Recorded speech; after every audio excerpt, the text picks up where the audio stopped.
Good day to everybody everywhere. Thank you so much for joining us today for the Xiang Institute School of Tibetan Medicine webinar series.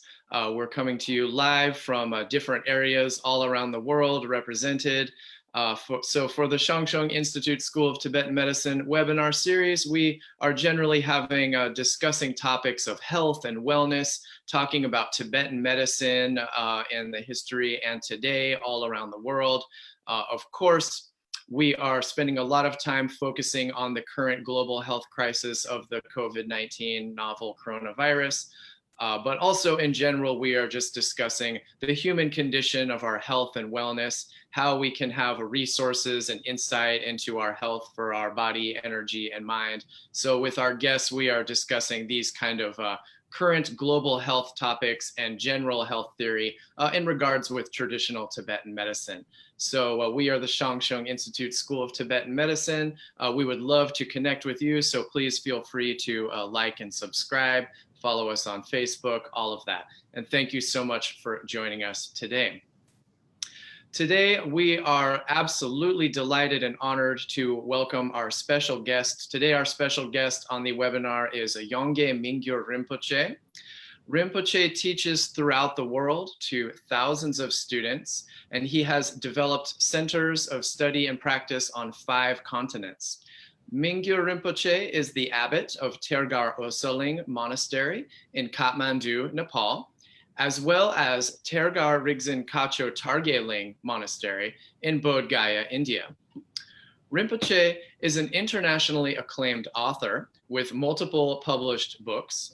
In fact, his first book, called The Joy of Living, Unlocking the Secret and Science of Happiness, debuted on the New York Times bestseller list and has been translated and published in over 20 different languages. Rinpoche, thank you so much for joining us today. It's truly an honor. Thank you very much. I would also like to welcome, we are always very pleased and honored to have with us our special guest, Menpa Phuntsog Wangmo. Menpa Phuntsog Wangmo is a practitioner of traditional Tibetan medicine with over 30 years of experience in a clinical practice as well as teaching. Menpa Wangmo received her advanced degree of Tibetan medicine from the Lhasa University School of Traditional Medicine. Menpa Wangmo is the director of the Xiang Institute School of Tibetan Medicine. She teaches Tibetan medicine all around the world. She has developed many programs and taught many classes to students in various countries, the United States, Spain, Italy, Russia, among others. Menpa Wangmo is the co-founder of the American Tibetan Medical Association, Atma, which is a Tibetan medicine professional organization we're going to talk a little bit more about later. And we are very pleased to have Menpa Wangmo with us here today. Menpa Phuntsog Wangmo, thank you so much for joining us today. It's quite an honor to have you. Thank you. So, and I will be your moderator today. My name is Adam Okerblom. I am a doctor of acupuncture and Oriental medicine. I am a certified practitioner and instructor of Tibetan medicine, and I am an alumni of the Xiang Institute School of Tibetan Medicine. I practice and teach here in the San Francisco Bay Area in California.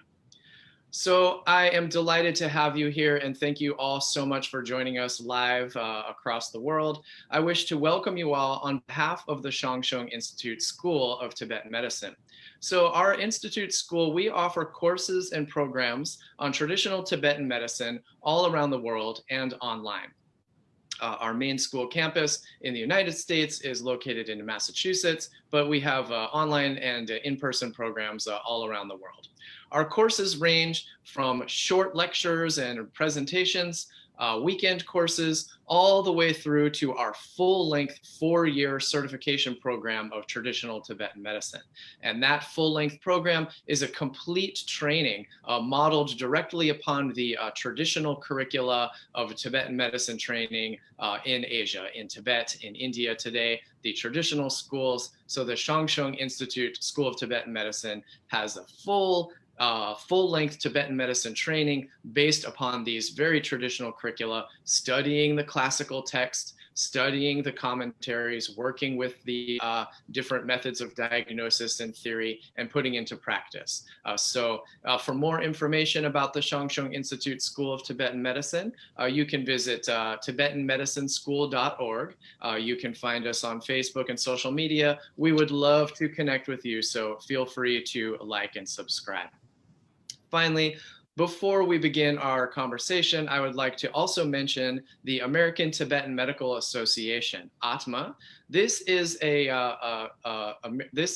Tibetan Medicine professional organization here in the United States. In Asia, India, Tibet, different countries, they have a supportive professional organizations for Tibetan medicine practitioners. But since Tibetan medicine practice is quite in its early developmental stages here in the United States and in Western countries, then it's very good for us to have our own professional organization. So the Atma, American Tibetan Medical Association, is here to serve that purpose. We work with traditional Tibetan medicine practitioners, as well as current students and alumni, and then just supporters and the general public. We have resources for Tibetan medicine. We have a database where you can find a practitioner in your local area, and these sort of things. So we would love to collaborate with you and have your membership. So the Atma, American Tibetan Medical Association, you can go to AmericanTibetanMedicalAssociation.org. And we are currently accepting professional membership, student membership, and supporting membership.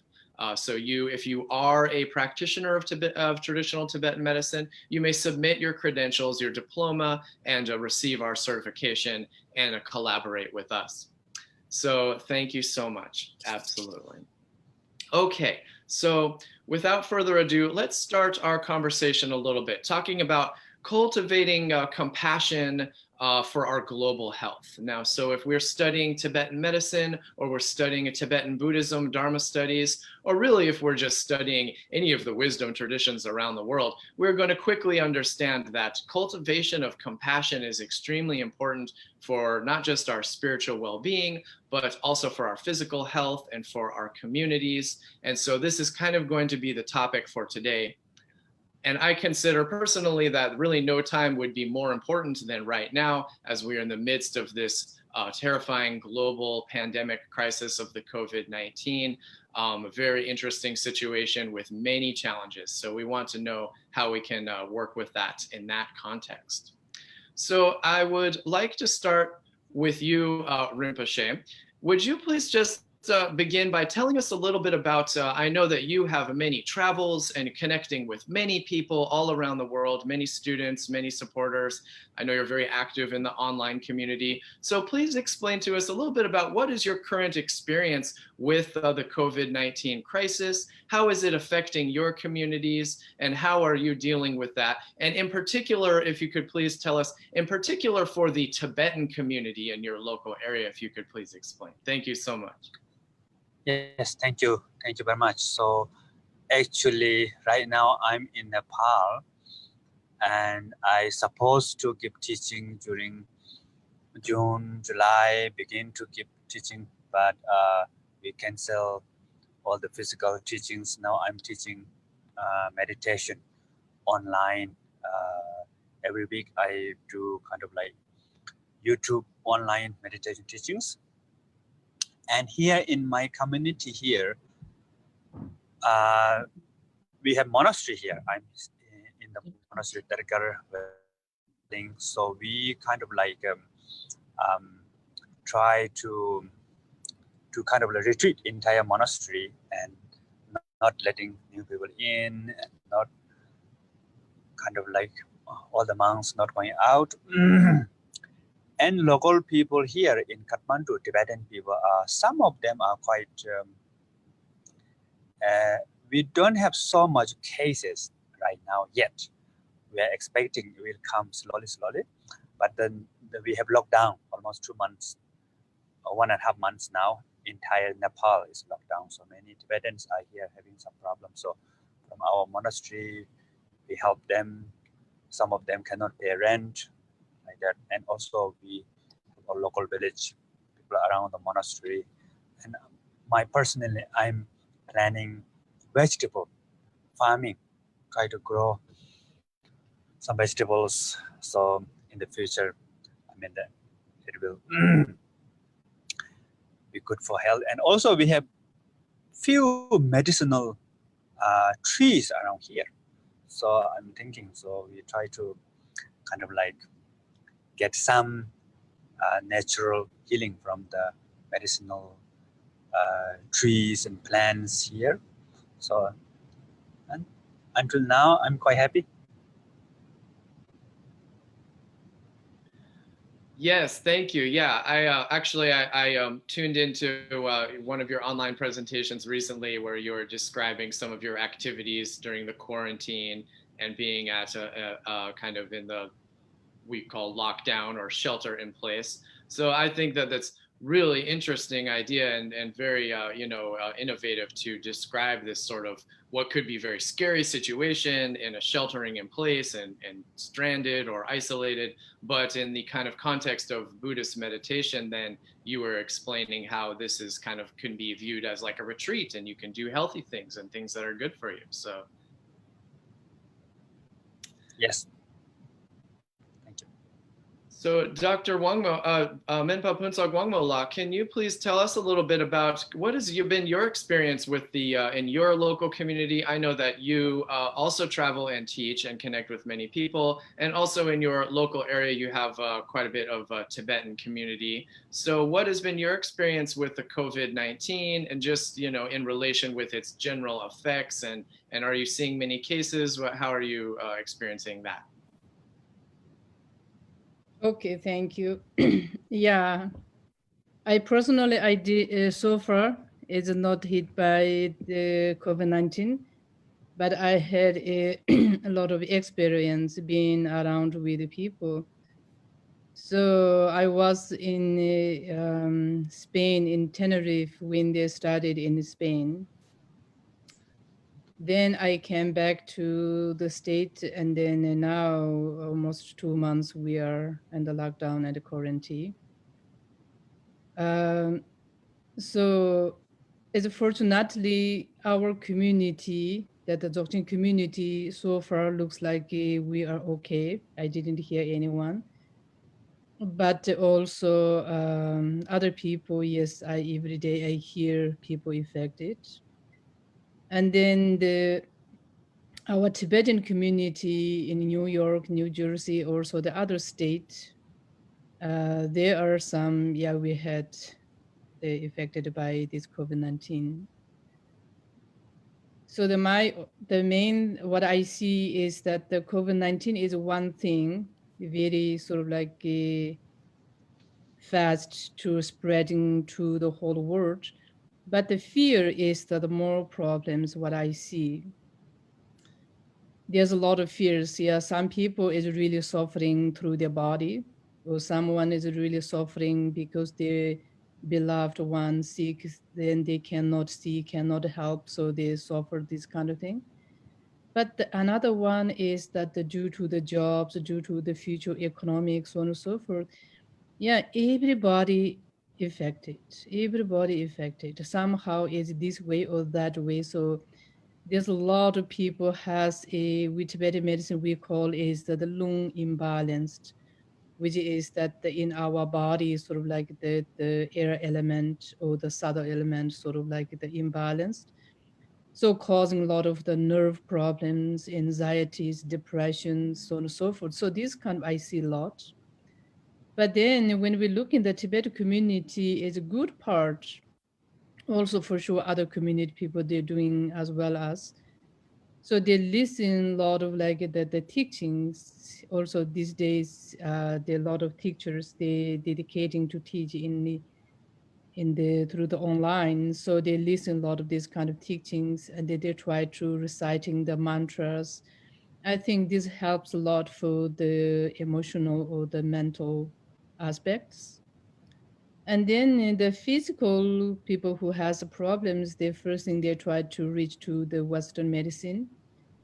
And then I think that the Western medicine at the moment, if you don't have is the social serious cases, and then they advising you stay home and then you take good care of yourself and then don't go out, and then basically self-quarantine. So during the self-quarantine time, so there's nothing to do. So what they do is they contact with the Tibetan medicine practitioners wherever they live, and then they consult with the traditional Tibetan medicine practitioners.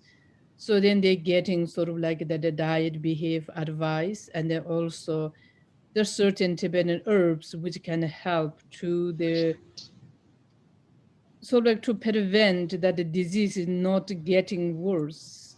So these kind of things, then they're trying. So far is they had a good success, and then also myself, I had several people positive COVID-19 contact, and then sending herbs and then giving the advice and the diet and is so far the people say is it helps. And then like in New York, there are more Tibetan peoples there, and then more also Tibetan medicine practitioner also there. So when I'm talking with my colleagues in New York, and then they really is very busily working with the peoples.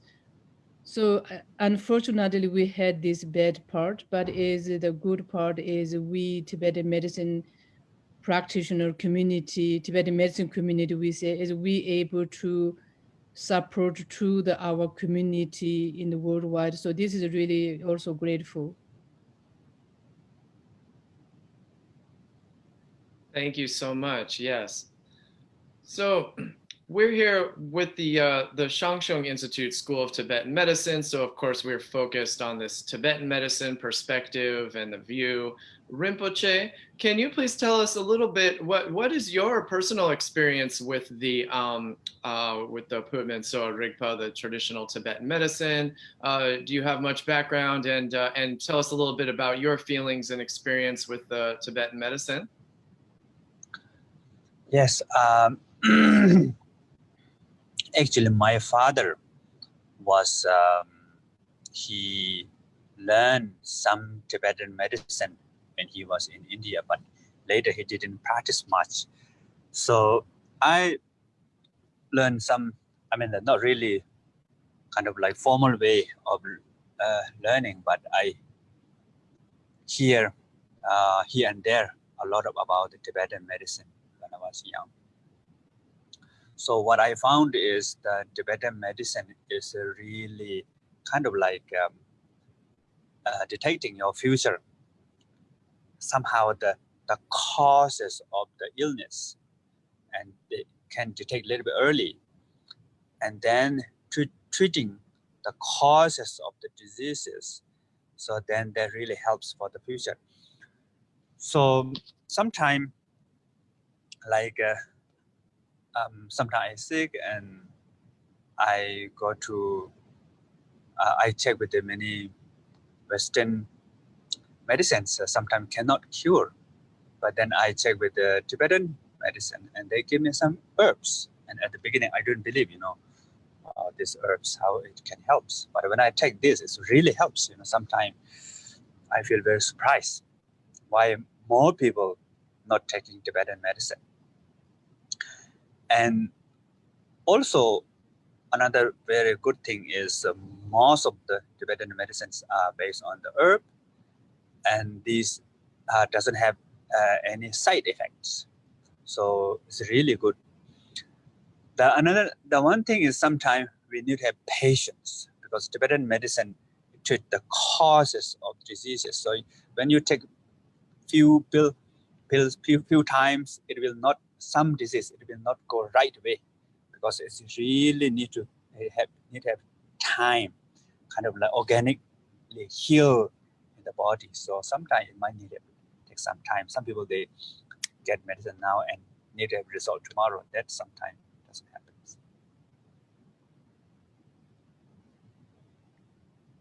Yes, absolutely. Yes. So it's interesting how you mentioned the kind of Tibetan medicine, kind of getting an early detection of the cause of a disease, and then sort of the long-term treatment of not just so much the actual symptoms, although we actually treat that as well, but also working with the real cause.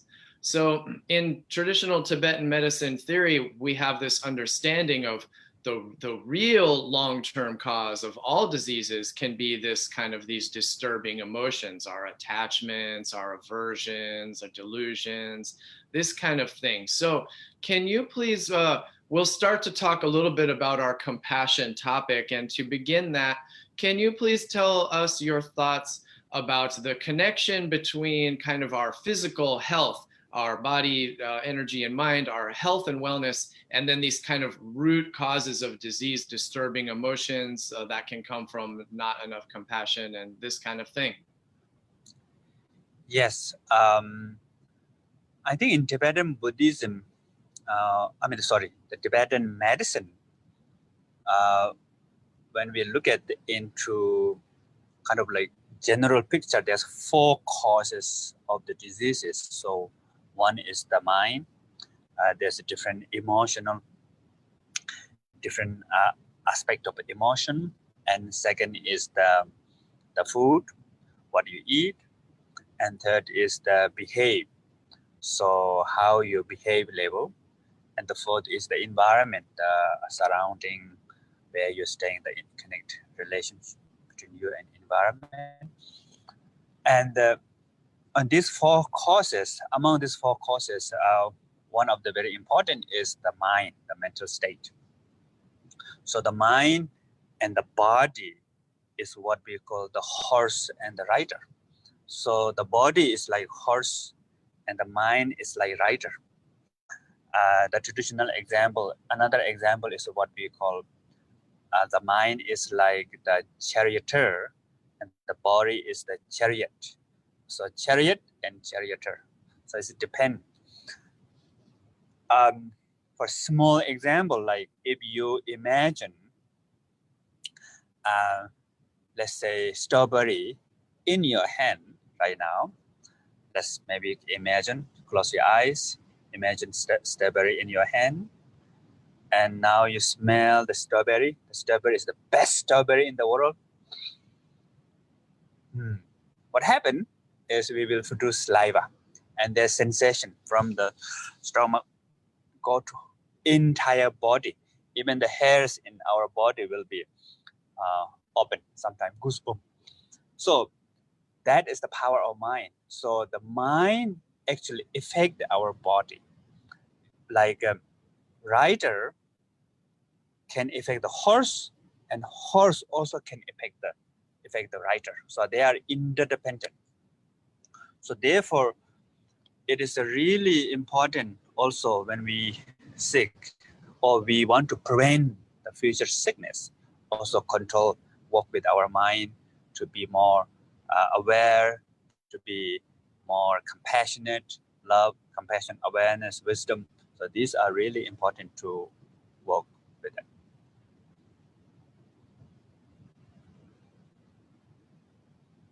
Thank you so much. Yeah, I could really smell that strawberry. That worked. That's amazing.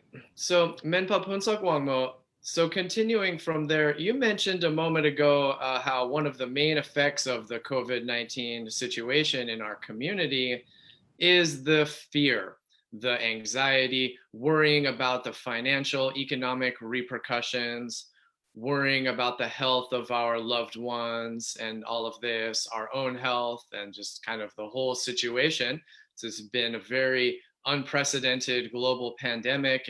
For the last 100 years or so, we haven't had a situation like this. So a lot of fear in our communities. Can you tell us a little bit about, in the context of Tibetan medicine, this kind of medical view and theory, how can this idea of fear affect our health, like with this mind-body connection that Rinpoche just mentioned? How will this work out for our health in terms of medical theory? Okay, thank you. Yeah. So in the Tibetan medicine, as Rinpoche mentioned, there is 4 conditions of the disease.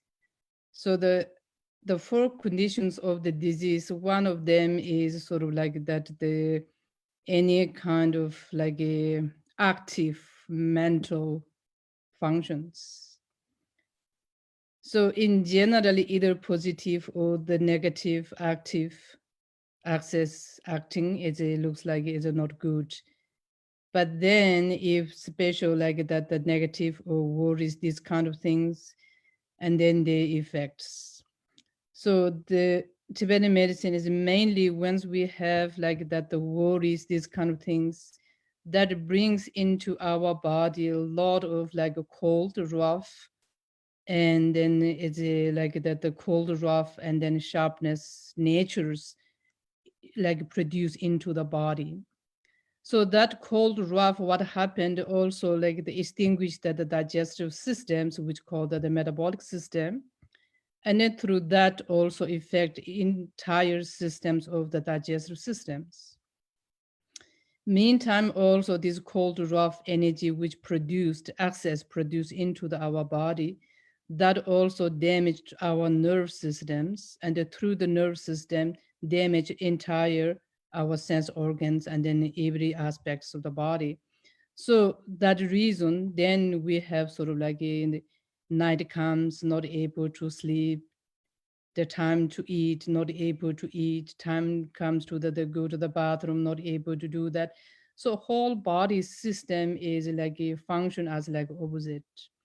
And then through that, then the body became weaker and weaker. We call that the lusung, like a bodily constituents became weaker and weaker. And then the unnecessary energies in the body is more producing. So then end of that, then in the Tibetan medicine, we call it like then deficiency of the Ndang, which means it looks like is certain similarities with the immune system.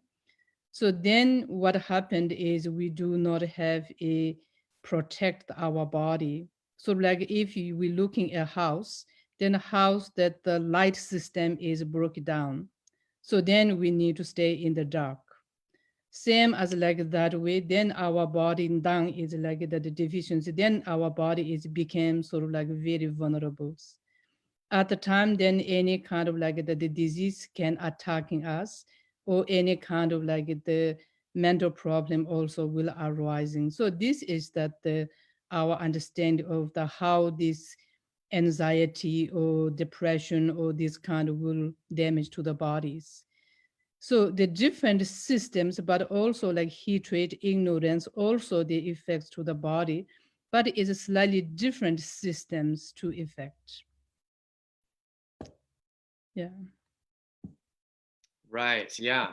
So you're describing like the effect of fear, and you mentioned like a cold, rough characteristics, because in Tibetan medicine and in traditional Eastern medicine in general, we are describing medical theory in terms of cold nature or warm nature, or kind of opposing characteristics or powers, like what is rough and light or what is heavy and smooth, and we're balancing these things. So do you mean when you're saying like this fear and anxiety makes, like when you feel afraid, immediately something scares you a little bit, and then we have a strange sensation in our stomach, and then we feel kind of fearful, and then maybe you get indigestion or lose your appetite, then that these sort of symptoms are what you mean by cold and rough. Is that correct? Yes, it's the entire explain. It will take a little time, so that's why I don't want to take a lot of time. I want to mainly that the audience have the hearing the Rinpoche's talk. Is when we're looking like that the characteristic of this that the lung chipa pagan, which is three energies in our body. So each has a like their own characteristic. When we're looking like the lung, which is the wind element, or this the air element, which in our body.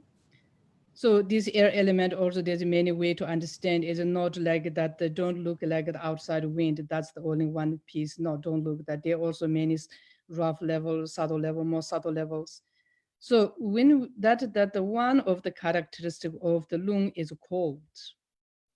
So once we access sort of like worries, this kind of lot, then that will brings up that the lung, access lung. When we access lung, brings access cold natures into the body. So that's the reason we feel sort of like more insecure, shiverings, insecure. And then that once we developed more cold nature in the body, of course, then is the heat lose the powers. So this is sort of like very logical. So then once they lose that the heat capacity, and then it fail the digestive functions. Once they fail the digestive function, then it will not produce well enough the bodily constituents.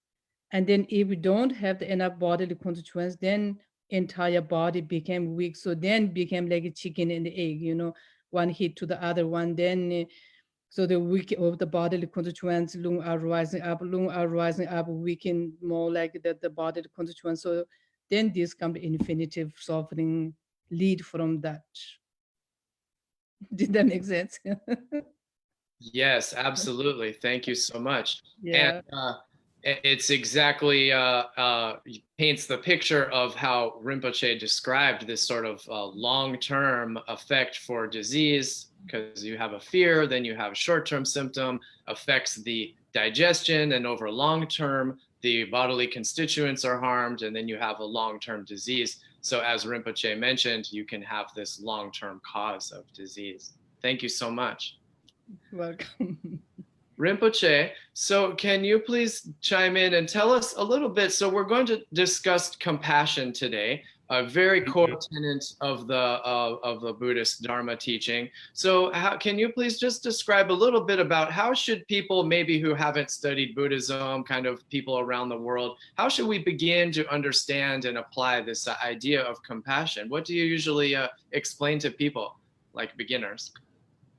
Yeah, as now the member Omula mentioned about the lung tea begin. So normally we have these three main kind of like disease, and these three diseases are connected with heat, cold, and also the movement, the in between, or the lung is like the movement. So these three diseases, the causes of, these three diseases also related with aversion, attachment, and ignorance. So like begin is like heavy, kind of heaviness disease. It's connected with the ignorance. And then Tiva is like heat, is with aversion, with hatred. And then the desire is connected with a lot of lung. Mind become really spirited. So how we can also help through the meditation to help our body, and once because the mind and body are related, so how to work with our body. One of the method is the love and compassion, and especially it is a really kind of antidote of the hatred. So the heat and cold in our body is kind of like they are interdependent. So one's go down, one go up, and that also sometimes triggers the other, also become unbalanced. So basically all these elements in our body become unbalanced. Then also physically there's a problem, and mentally there's a problem also. So the love and compassion meditation is really helps our mind calm, peaceful, and special. It helps to become more joyful, because the moment when we have hatred, there's no happiness. Of course, with the desire, you can have sometime happy, you feel happy sometime. With ignorance, you might feel a little bit happy, but with hatred always comes. The moment of you feel hate, there's a unhappiness, there's a suffering, there's a pain, there's a fear, there's a depression, there's a all this unpleasant this experience comes through the aversion, what we call hatred. And then when the hatred becomes subtle, there's aversion, try to reject. So normally our mind always does the opposite, always try to rejecting something. Like normally what I call, when you say don't think about the pizza, then we will think about pizza. So that's our mind does. Oh, I don't want to worry. I don't want to worry. And we worry more. Oh, you know. So then how we can help for this? We cannot help just thinking that wanting to get rid of this worry, wanting to get rid of this emotion, wanting to get rid of this hatred. It doesn't work. So we have to really not a skillful way to free this. So one of the meditation practice is the love and compassion. So actually what we call is we all have love and compassion. What we believe is our fundamental nature is good, wonderful. We all have in Tibetan Buddhism what we call Buddha nature, the nature of all beings, the enlightened nature within us. So enlightened nature has a lot of quality. One of the qualities is love and compassion, and awareness, and wisdom, skills, potential, capacity. So all these are there. Although outer level we have this destructive emotions, aversion, ignorance, hatred, and also in our body, lung, jiva, begin. But this all is outside, what we call like cloud in the sky. But who we are, a fundamental level, we are like sky. So sky is always free, no matter how crazy storm is moving in the sky, but sky is always free from beyond, sky is beyond the storm. So therefore, actually, we all have this love and compassion within us. Love and compassion is there with us below the hatred, below the ignorance, below the desire. Or another word is essence of hatred, aversion, ignorance is love and compassion, is wisdom, is awareness. So now here, how we meditate love and compassion is the first important is we have to discover the real, the fundamental feeling of love and compassion within ourselves. So that fundamental level of love and compassion is we all have this feeling of longing, feeling of wishing to be happy, feeling of looking for something meaning, virtue, nice. So that is what we call love, the fundamental nature of love. And we don't want to have suffer. We don't want to have problem. We don't want to have mistake. We don't want to do bad things. So that is the compassion. So this very the fundamental level of love and compassion within us all the time. It is behind aversion, attachment, ignorance. It is behind every thought. It's behind every movement of our body. You know, right now you are watching this video because you are looking for happiness. You are looking for some meaning. You want to learn. You want to see something nice. And while you're watching here, you may change your body posture because if you sit one posture, you feel unhappy. And you don't want to avoid that. Okay, like this or more happy, or maybe like this way, maybe like that way. So every moment, every eyes blink. So all are manifestation from love and compassion. As I said, and that is a sign of our true nature. That is our final destination. We are worthy to be happy. And our true nature has lasting happiness. So we got homesick. We want to go back to our home. So first step is try to recognize that, discover that, and be with that feeling. Just wish to be happy, wish to be free. And then you need to extend this to others. And other people also same as you. They're all looking for happiness. Try to avoid suffering. Every movement, every breath, every eyes blink, every thought process. So once we know that, then we will have kind of like close feeling of you and other also same. And then we will have deep feeling of love, compassion for others. So then slowly you can expand this to all beings.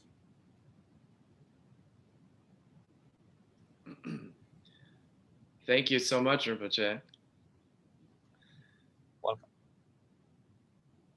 So, Menpa Wangmo La, would you comment a little bit? So, Rinpoche just very astutely explained this kind of connection between our health and sort of our real nature, as Buddha explained, our sort of real nature of that has all these positive, loving compassion within us, but then is obscured by this kind of disturbing emotions.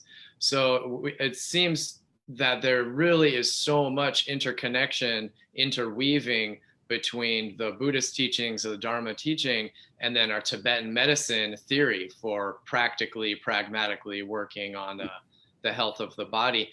Would you comment, please tell us your perspective on the kind of relationship and connection between studying Buddhism or just Buddhism teaching and then the Tibetan medicine? We know these are connected, but how should we understand that? Thank you. So thank you, Rinpoche. It's really such great teachings.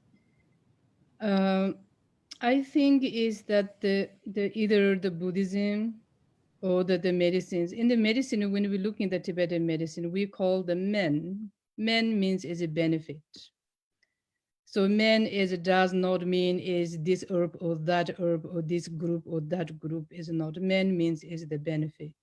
Benefit to whom? Benefit to sentient beings. Who will be the more target? Who is the suffering people? So whoever the suffering people to benefit for them, this is the men. So when we're looking at the sufferings, so what are we suffering? Physical suffering or the mental suffering? So these two is that the two common what we experience, either my physical body suffering or my mental aspect sufferings. So these two, like that, the medicine and then the Dharma teaching, these two is like that together as a team to serve the humanities. So this is the main thing. So once we do like the caring the like techniques to the humanity to serve, and then we have to have a certain attitude or certain intentions. I think maybe that we call is loving and kind. So once we have the more sort of like loving kind to your patient or to your colleagues or to your body, whatever you love, and then they feel is different. So when I just give you an sort of like a stories. So when I work with my teachers in Khenpo Rinpoche, when I starting time, and then the patient comes to get the herbs from him. So he never say, I'm tired, it's not good today for me. He never rejected any patient. So then patient comes, and then even he's sick, he tried to satisfy the person. So he gave a prescription, he gave the medicines. And after 1 or 2 weeks, the patient come back to refill the herbs. And then maybe sometimes if the teacher is not there, then we try to give the herbs. But then what they do, the patient come back, say it wasn't the same. The first medicine works very well, but this medicine is not working. Then we try to prove how this same color, same smell, same name, these kind of things. But the patient say, no, it's not same. At the time, I did not really know what's happening. But the later I found out is that the compassion and loving kind is not the equal. What my teacher had, what I have is not same. So this like loving kind is maybe the scientists maybe is not proof. I don't know how they can check these kind of things. But it's like there is a certain things we can touch, certain things we can feel, and there's certain things beyond than these two. We cannot touch, we cannot feel, but still they existed. So this loving kind to someone is beyond than the explanations, because they're sort of soothing their heart, soothing their tensions, so their trust, so everything. So this is sort of like a very important part, what I feel. So also in the Tibetan medicine, like a doctor's conduct, we have many things they're talking.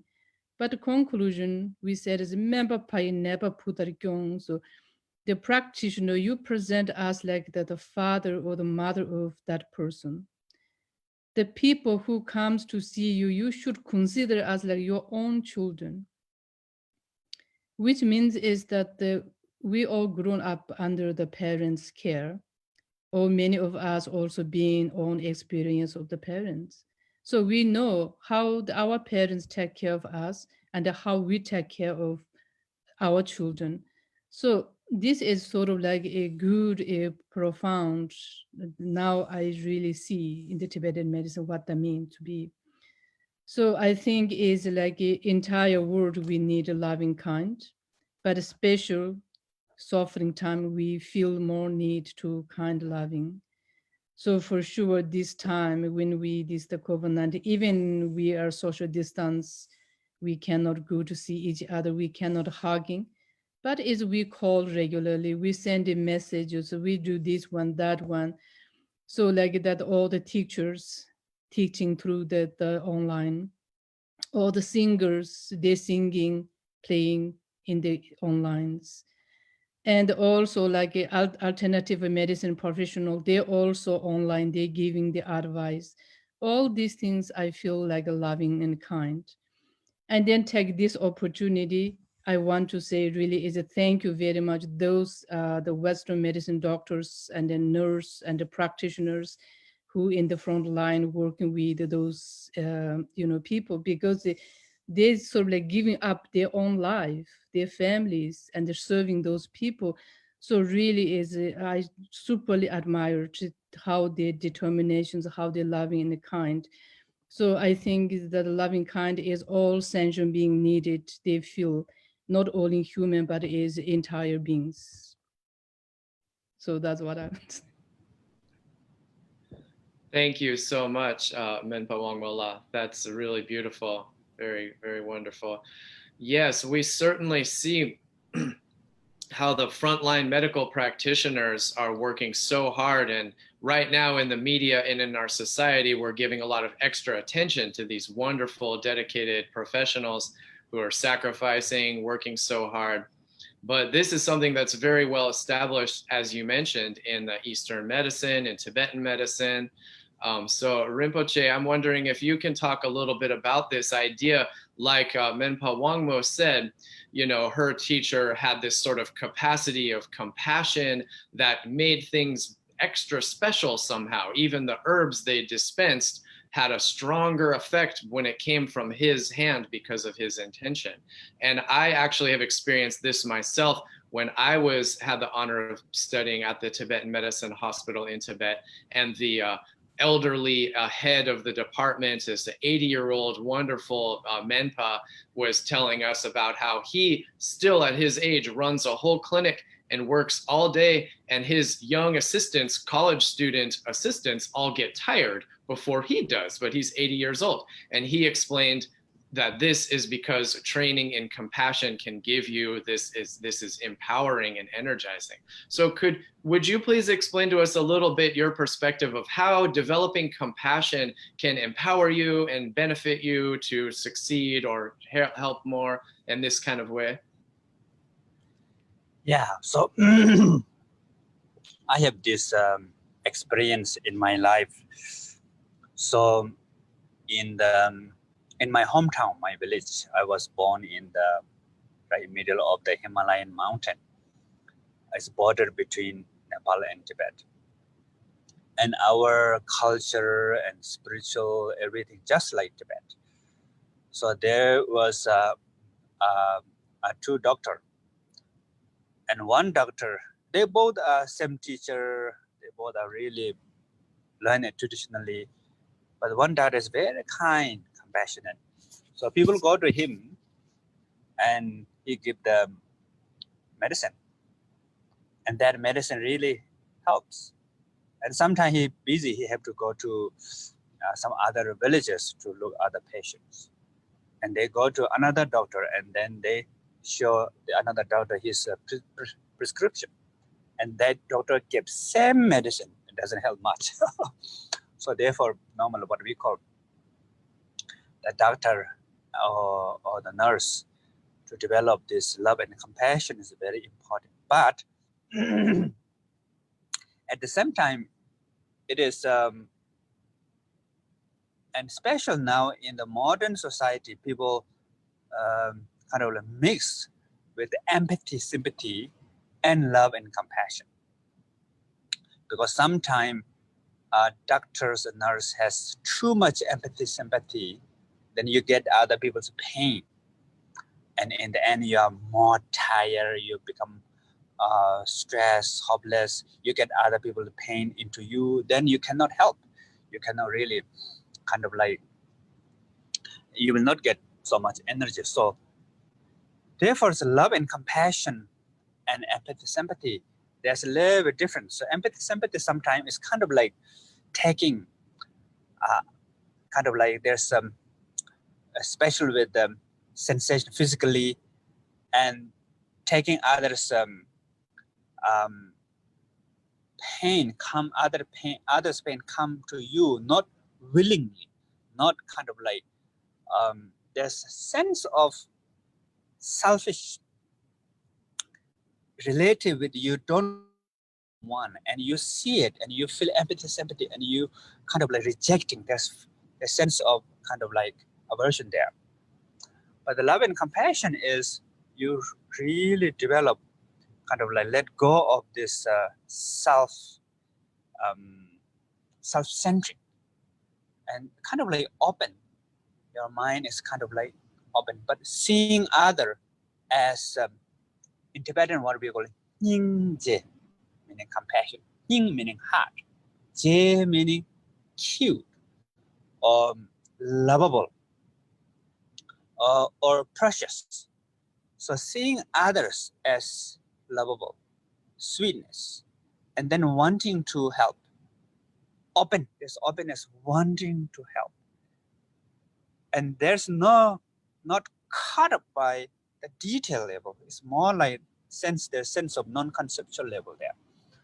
So that kind of love and compassion gives us energy.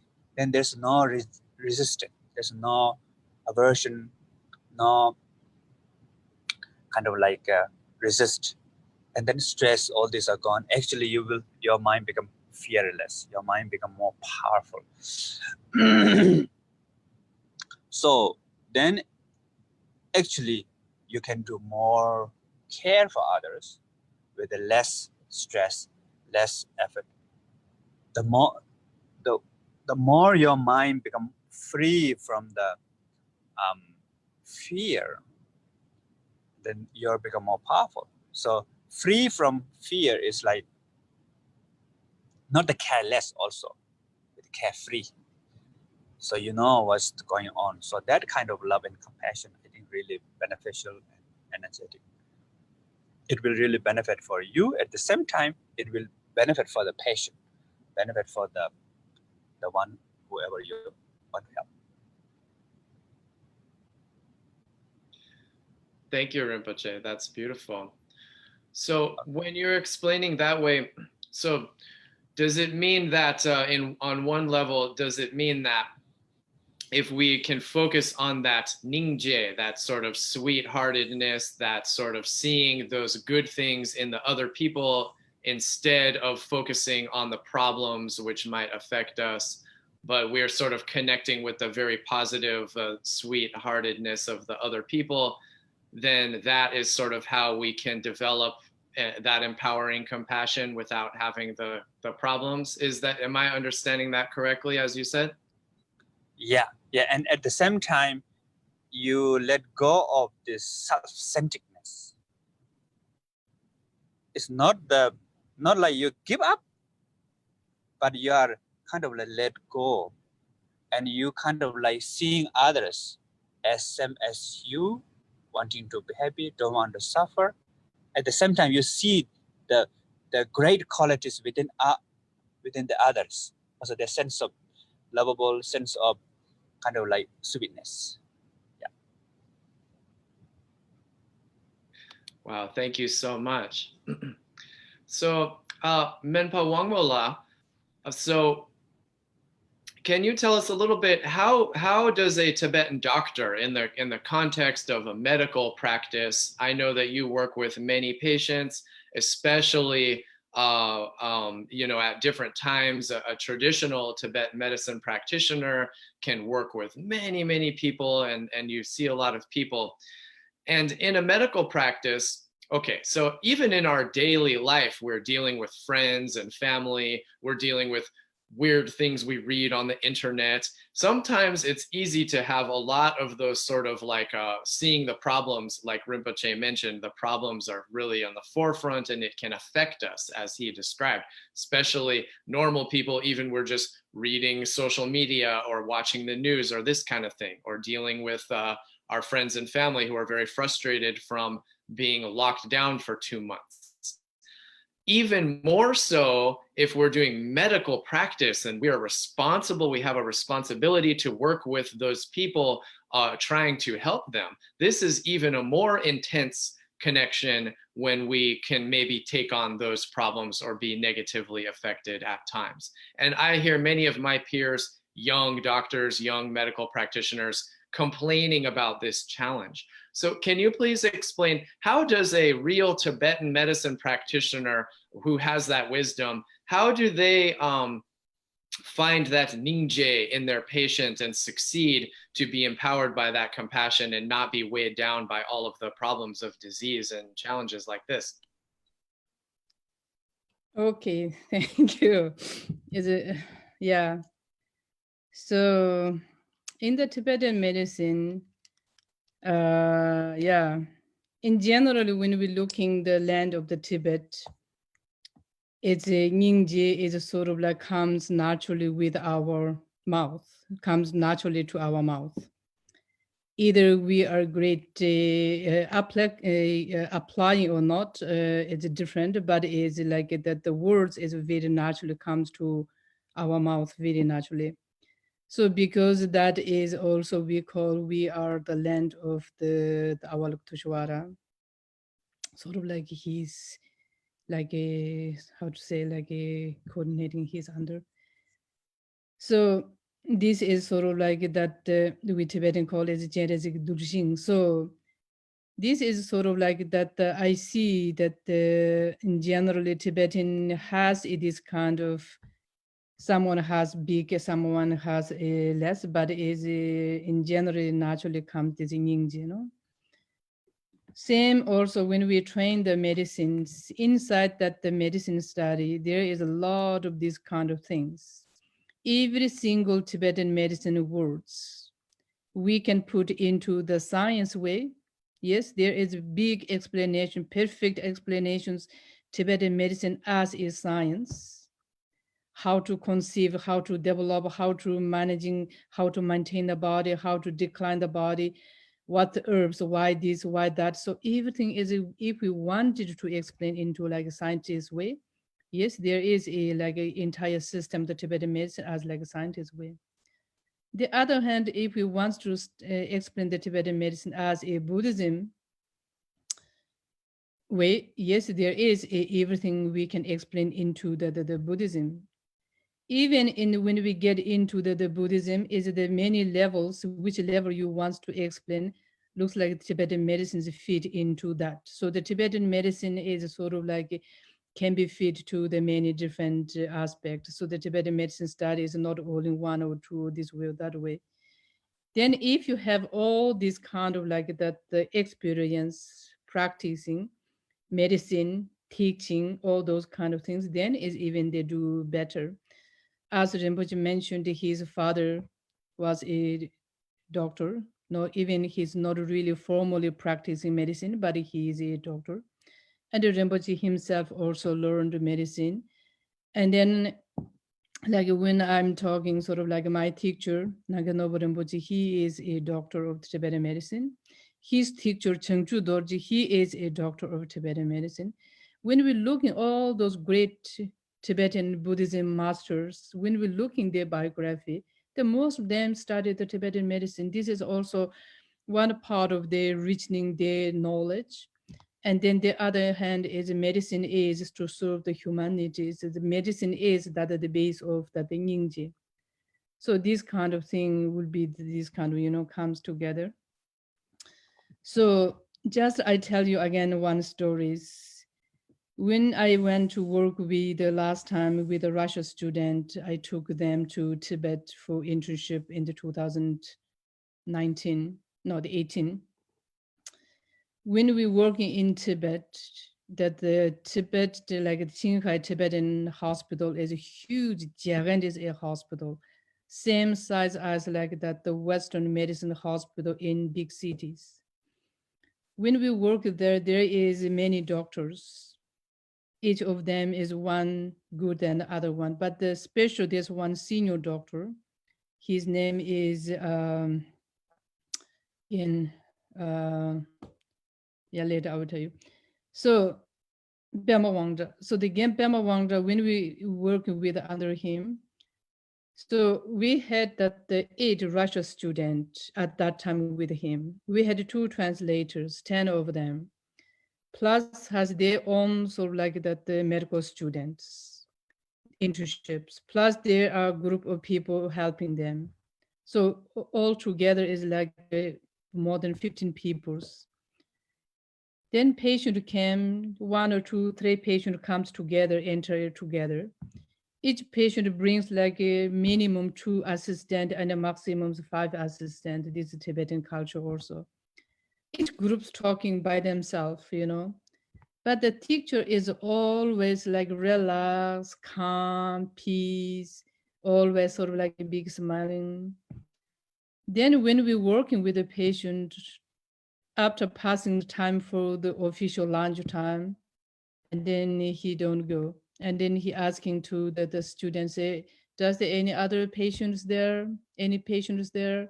And then if they say no, then he waits another 5 to 10 minutes. Then make sure no one's around, then he take lunch break. Then one day he said to us, to our student, said is, once you became a doctor, and then if you step for 7 steps purposeful this the patient, that equivalence you did the circumambulation all the enlightened beings. So what he's thinking, what he's doing is that he put the time, energy there, he's enjoying, because this is through his enjoyment. He believe, he understand is that purifying the past negative karma, if you believe the karma, obtaining is that the merit. And then, so this is sort of like that his understanding. If he has more, sort of like 1 hour more to serve the humanity, he enjoying that. He love that. So this kind of reason is that he's, as you said, is a tireless. End of the day, he always smiling. Then what we do, included myself, and then we looked at the watch, say it's lunchtime, I need to go, sorry, come back. So we don't really thinking is like that the persons, they're feeling, and then they sort of like understanding, they're feeling their circumstance. Always we feel sort of like our own importance. So that's what I said before, the compassion is not enough. Compassion is not same what our teacher had and what we have. I mean, I'm not saying many people, maybe the other people has the same things, but it's like myself. So really I see this, that the level of the compassion kind, understanding level is different. That makes it entire your work field like the happy, enjoying, or unhappy and not happy. So this is, I think, is a big effect. That's what I see.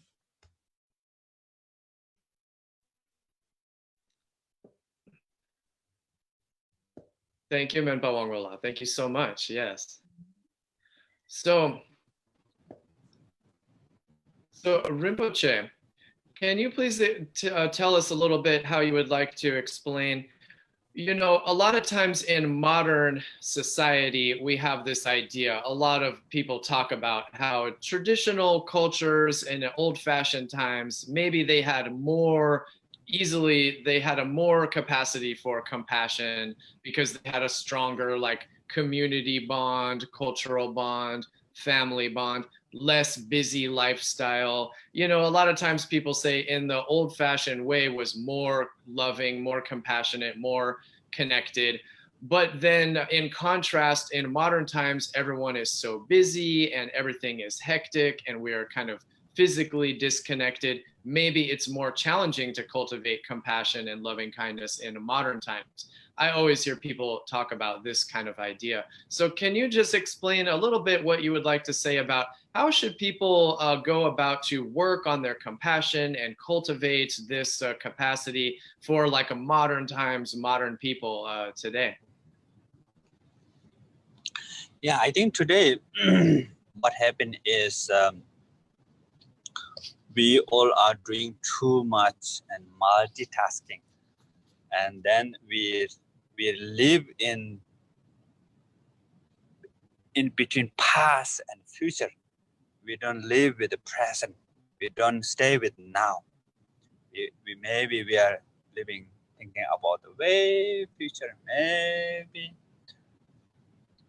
past, kind of like regret, guilt, and future worries, all these things. So although we do a lot, but then our mind is not there. Our mind is not here. So then it is quite difficult to have this presentness, being, sense of being. So when whatever we do, even though we do less, you know, one of my friend, he doing a lot of business training, wrote a lot of book. What he said, he can do 1 month's job in 20 days, but not in 30 days. So therefore, I think that whatever we do sincere and with the presence. And then there's sense of connection with others. Then the sense of love and compassion will come. And this, the modern time, do we need love and compassion? Yes, we need the most, because we are social being, social animal, in another word, what we call. So we rely on each other, especially now in the modern times. We say we are kind of independent, but actually everything around us comes from others. If there's no others in this world, you are alone. Soon you will die. So it's interdependent in this world, everybody. But then how to connect with each other, I think it's really important through love, through compassion. But of course, compassion is wisdom. So compassion is sense of openness, sense of willingness to help. But at the same time, mind not too tight. Sometimes you can help, sometimes you cannot help. And also, you need to have compassion to yourself also. Sometimes you cannot do things that over your limitation. So you have to find the balance. So similar in the medicine, Tibetan medicine, there's 4 things that you consider. So of course, first you have love and compassion, very important. But at the same time, you have to look for your behavioral level. Too much active, then the wind energy go up. So you have to reduce active. You need to sleep well. You have to rest. If you rest well, sleep well, then you can help others. Or too much mental activity, also no good. You have to do physical activity. So like yoga, we have this Tibetan kind of like ancient yoga, or maybe nowadays we should do some physical exercise. So we have to find the mental activity and balance between mental activity and the body activity, and also activity between resting and doing. And we need to also think about the food, and we need to think about try to work with the environment. So all this interdependent. So compassionate wisdom, compassionate balance. And if you take care of yourself, compassion to yourself, then you can help others more good quality. You can the affection also become more.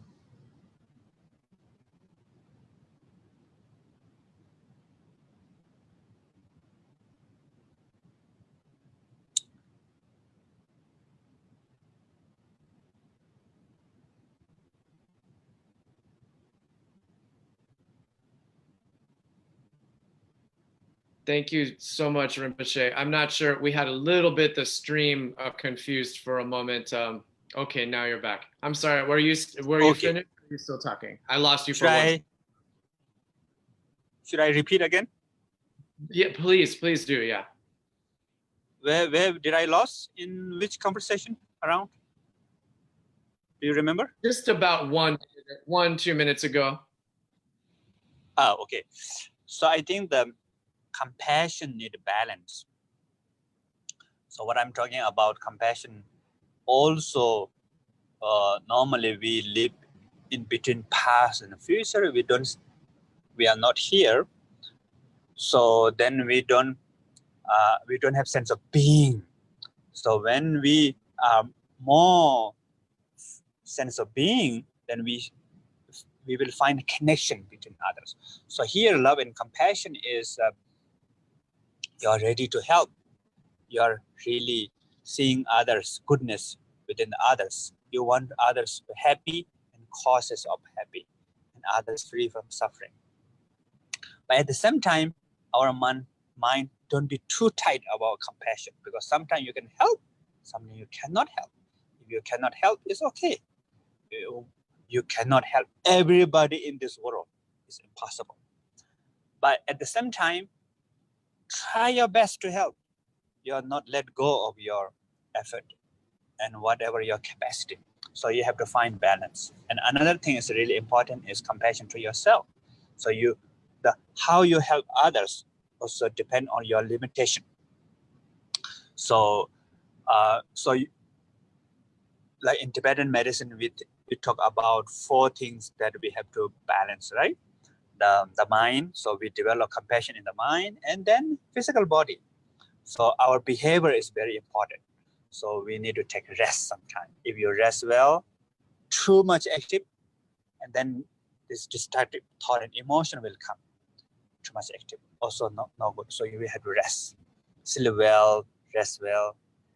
And too much mental active also no good. Physical activity, we have to do some. In ancient time, we have yoga. So now we have to do physical exercise or yoga.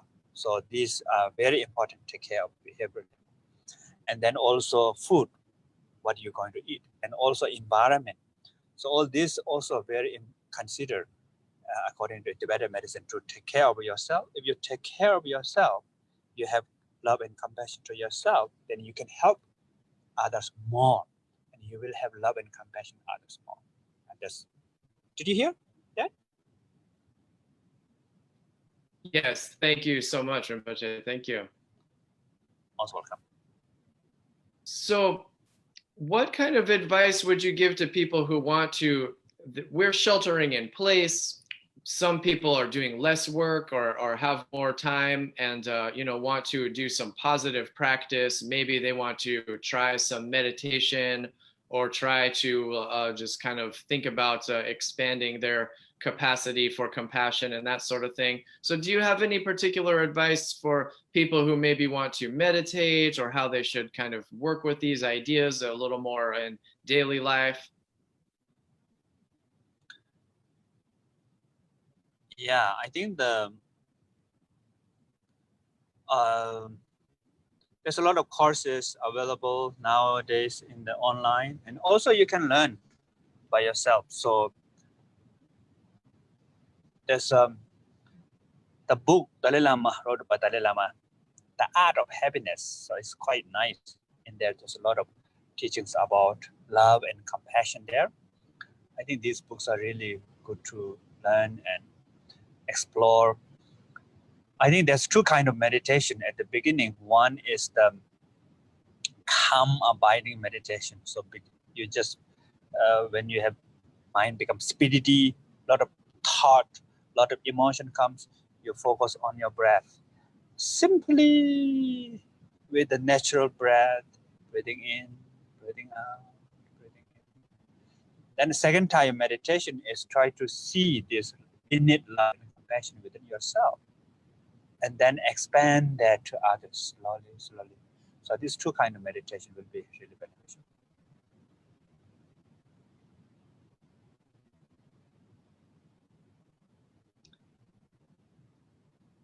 Thank you so much, Rinpoche. Thank you. You're welcome. So, Menpa Phuntsog Wangmo La, what other things would you like to share with our audience concerning just our kind of current times and the challenges and how we are working with this and dealing with this and trying to develop our compassion? What else would you like to share that you feel is pertinent now? Okay, so the compassion practice the Rinpoche mentioned a lot. So I don't have any input to that. And then I think it would be good is you try to understanding what is that the natures, what happening these days. So worldwide affecting, fighting with that, not the only you. So understand that and don't take it sort of like personally. So this, I think one will help. And then the second one is that will help is the hopefully you don't get the virus, but in case you get, there is a treatment. I mean, this the death rate is not that high compared how effect, you know.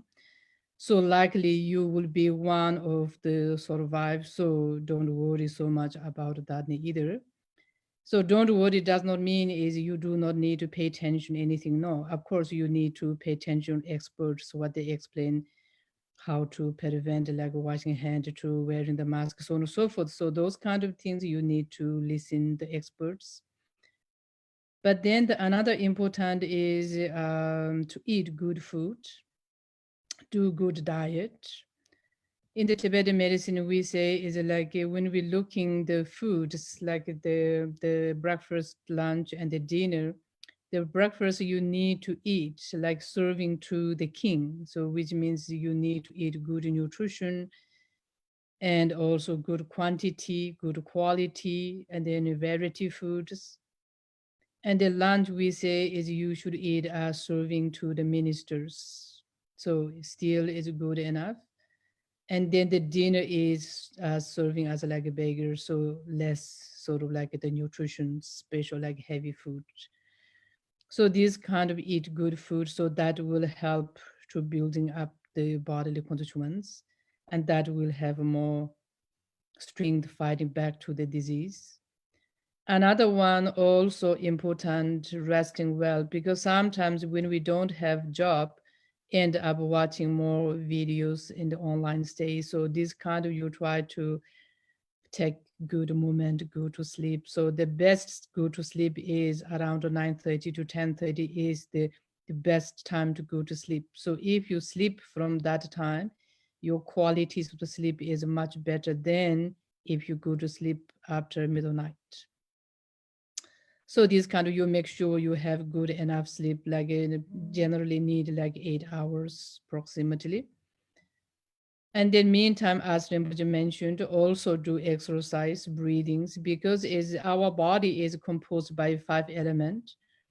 5 element body need to regenerate by the 5 element. So the 5 element we come through the food, what we eat 3 times a day. And then also not only in that one, but also comes within our breathing. So the breathing is very essential, important. So you do is the good, like the breathing exercise. And then meantime, important is relax your mind. So all those kind of, if you do, then it will be good to help to restrain your bodies. In case if you feel certain like pre-symptoms, like beginning symptoms, and then you try to consult with someone, Western medicines, and then also natural medicines. And then if you, where you live, around you, if there is like Tibetan medicine practitioner, also you can consult with them and they will advise for you certain like simple guidelines. An example, like you should boil the water and steam. So if you have like sore throat, if you do have difficulty sleep, you try to eat a little bit of the nutmegs. You try to put nutmegs in your food. If you have coughing, you try to drink the raisin tea. So those kind of very simple, practical, sort of like applicable, these kind of things we could advise for you. So you can do these kind of things. And then important is to keep good intention and then rest. So I think this would be good.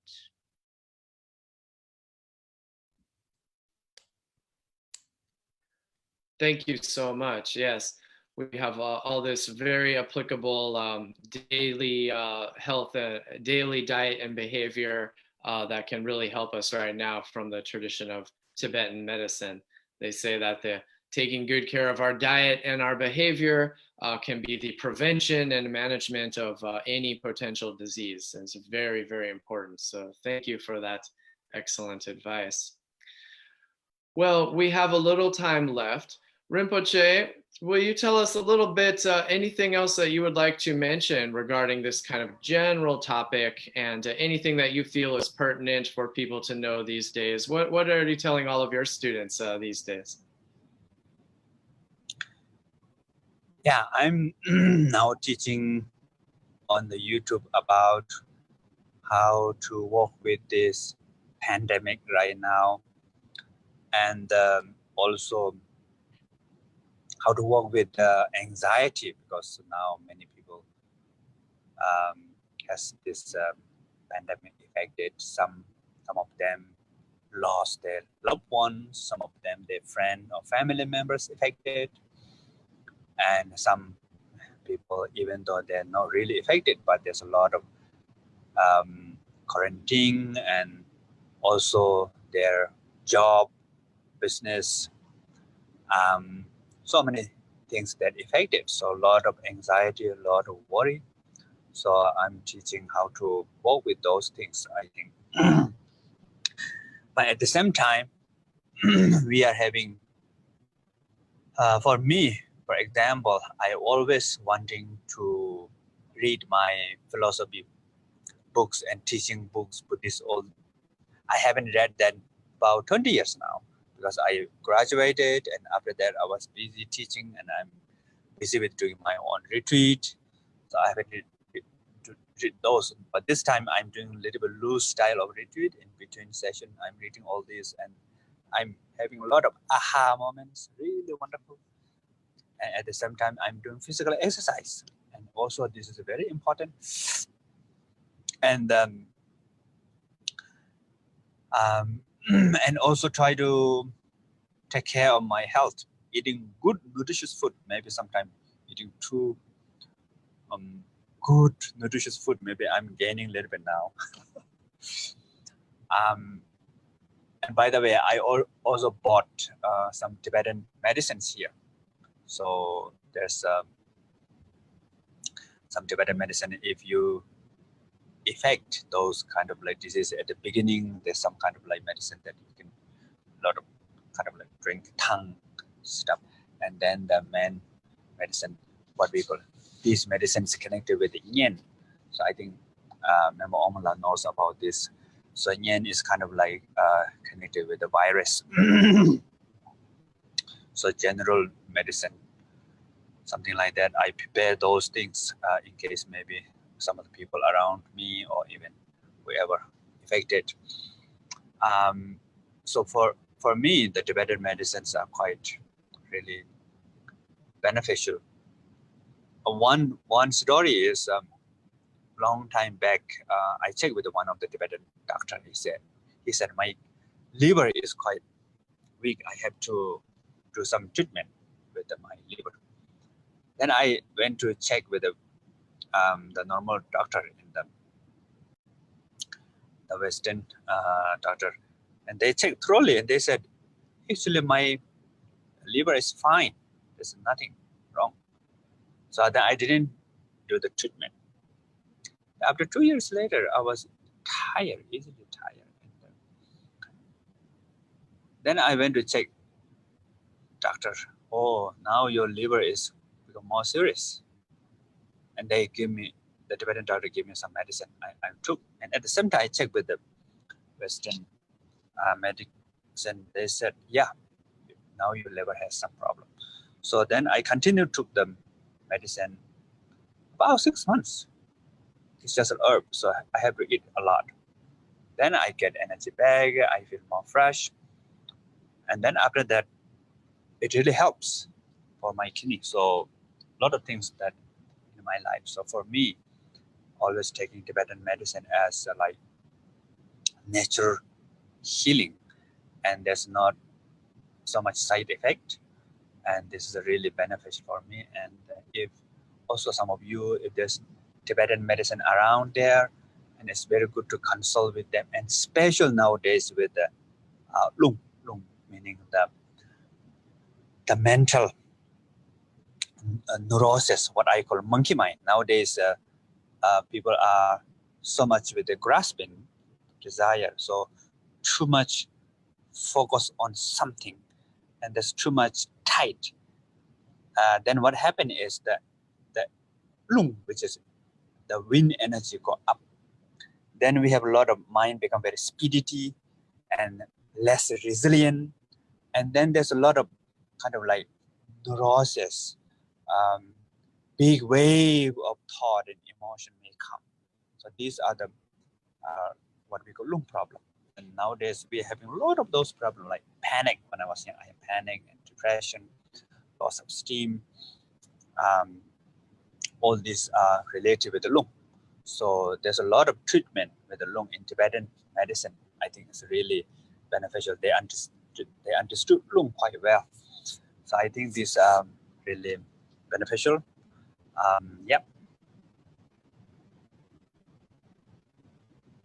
Thank you so much, Rinpoche. Thank you.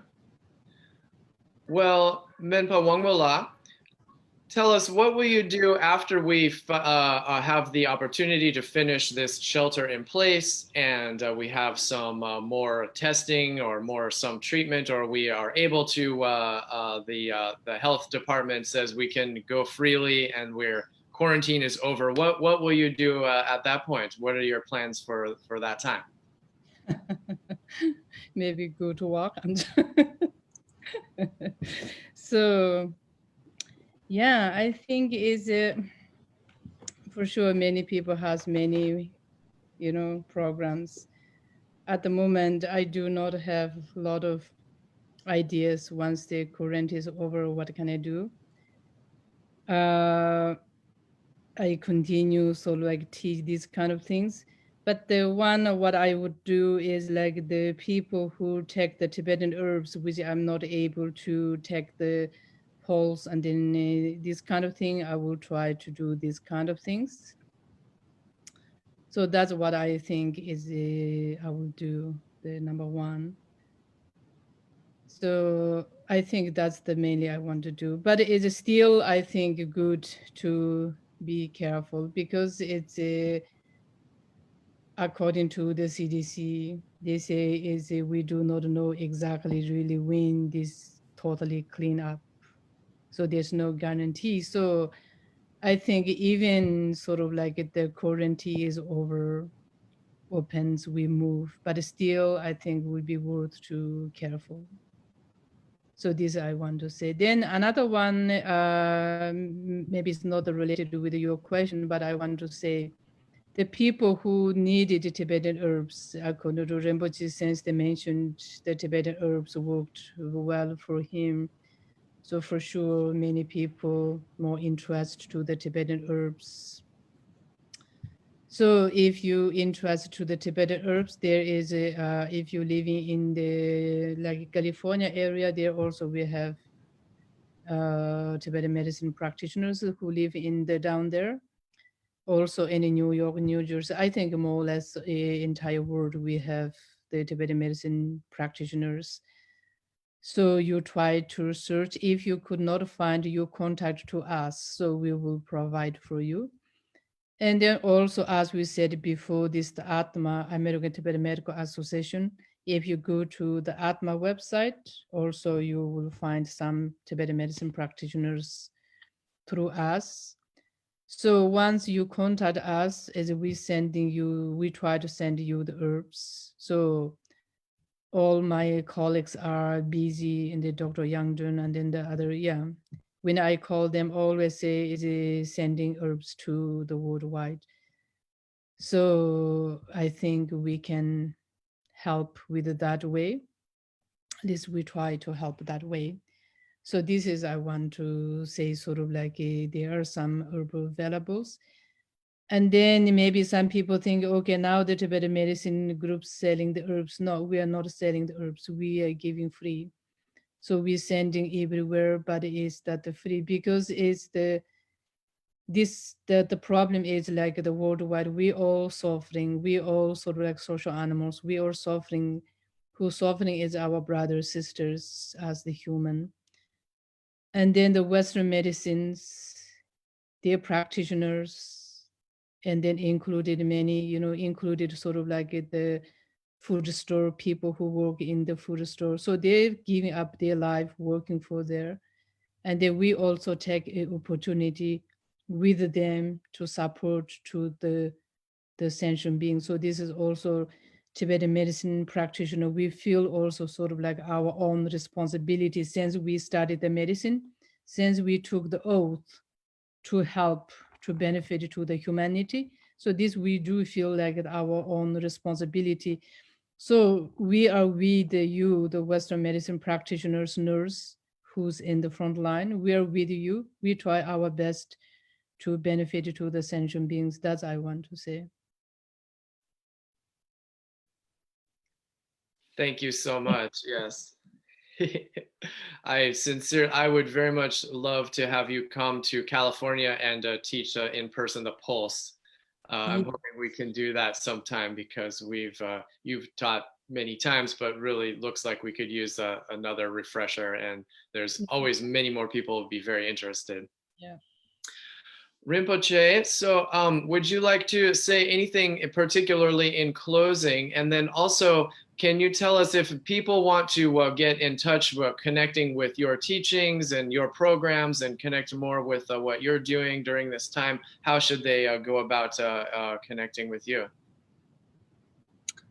Yeah, thank you very much for having this discussion. And I think the meditator also need to careful about the physical body. This is important. Sometimes people meditate and ignore the physical body. So the mind and the body is the horse and rider, so interdependent.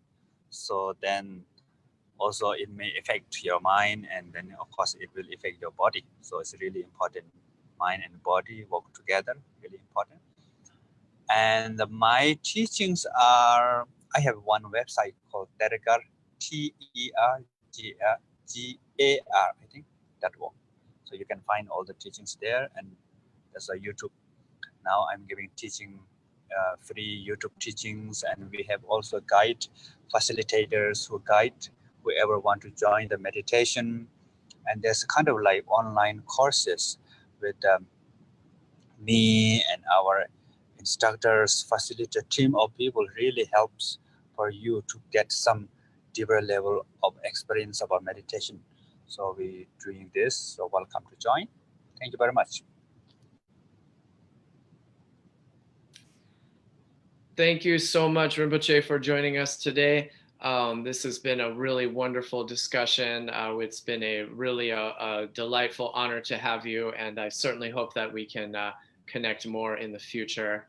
But we're wishing you, thank you for taking time away from your studies and away from your garden and coming to join us here today. We really, really appreciate your company, as do all of our viewers. So many blessings, long life and health, and thank you so much for joining us. Thank you. Most welcome. Menpa Phuntsog Wangmo, thank you so much for joining us today. It's always wonderful to see you and connect with you. I have received many Tibetan medicine teachings from you, and I always look forward to hopefully we can do more. So thank you for joining us. And I think in Massachusetts, it's hopefully turning a little bit more to the springtime. Hopefully you're having many flowers and plants and a little warmer weather. So I wish all those good things for you. And thank you so much for joining us. Many blessings. Thank you very much. Yeah, now we're getting better the weathers, and then yeah, Massachusetts is such a lovely, nice place, special where our center area. So now I'm at the Tejagar. Thank you very much. And then people who wondering sort of like what the Tibetan medicine things, also you can look, there is one book written by the Chogyam Nganobu Rinpoche. They call is Birth, Life, and the Death. So that book is a very nice Tibetan medicine book. There's a lot of wonderful books written by Naganobu Rinpoche, but this that the one of his medical, I mean the Tibetan medicine things, the Birth, Life, and the Death. So in that book, there's very simply he put a lot of information how to prevent and how to take what the meaning of the Tibetan medicine and then what is lung tipa peken. So all those kind of well explained. So I will recommend. I mean, I will give the names the book to you. Yeah, and then thank you, Adamla, and then thank you, Rinpoche. Thank you very much. Yeah. Thank you so much to our special guests. And yes, so we are the Xiang Institute School of Tibetan Medicine. Thank you so much for joining to our webinar. Also, if you go to our website, tibetanmedicineschool.org, then you can actually find, we have some resources for our online bookstore. You can find this book that Menpa Wangmo La just mentioned, Birth, Life, and Death, by our institute and school founder and our dear teacher, Chogyam Namkhai Norbu, and also many other very interesting texts on Tibetan medicine and different topics.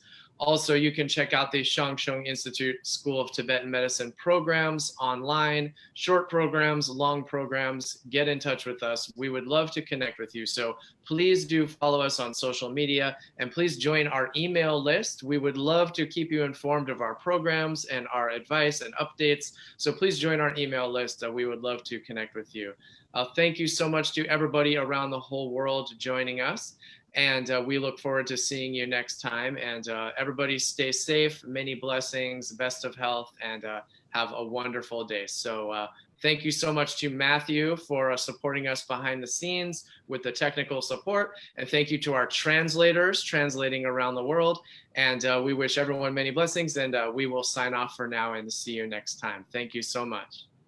Thank you.